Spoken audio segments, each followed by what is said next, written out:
গত ১৬ নভেম্বর করিমনগর এলাকায় সংঘটিত চাঞ্চল্যকর আলাউদ্দিন মৃধা হত্যা মামলার অন্যতম এজাহারভুক্ত আসামিকে গ্রেফতার করেছে র‍্যাব-৬।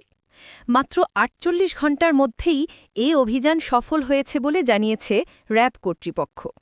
বৃহস্পতিবার ২০ নভেম্বর দুপুর ৪:৩০টার দিকে র‍্যাব-৬ সিপিসি স্পেশাল কোম্পানির একটি চৌকস দল গোপন সংবাদের ভিত্তিতে রূপসা থানাধীন হোসেনপুর এলাকায় বিশেষ অভিযান চালায়।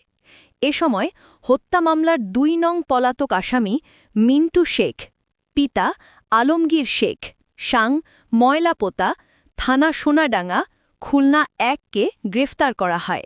এজাহারে উল্লেখ রয়েছে, গত ১৬ নভেম্বর ২০২৫ তারিখে পূর্বশত্রুতার জের ধরে মিন্টু শেখসহ কয়েকজন আসামি ভুক্তভোগী আলাউদ্দিন মৃধাকে তার ঘরের সামনে পিস্তল দিয়ে গুলি করে এবং গলায় পোঁচ দিয়ে হত্যা করে। ঘটনার পর নিহতের স্ত্রী নার্গিস বেগম বাদী হয়ে ১৮ নভেম্বর সোনাডাঙ্গা মডেল থানায় হত্যা মামলা দায়ের করেন। গ্রেফতারকৃত আসামিকে পরবর্তী আইনানুগ ব্যবস্থার জন্য সোনাডাঙ্গা মডেল থানায় হস্তান্তর করা হয়েছে বলে জানিয়েছে র‍্যাব-৬।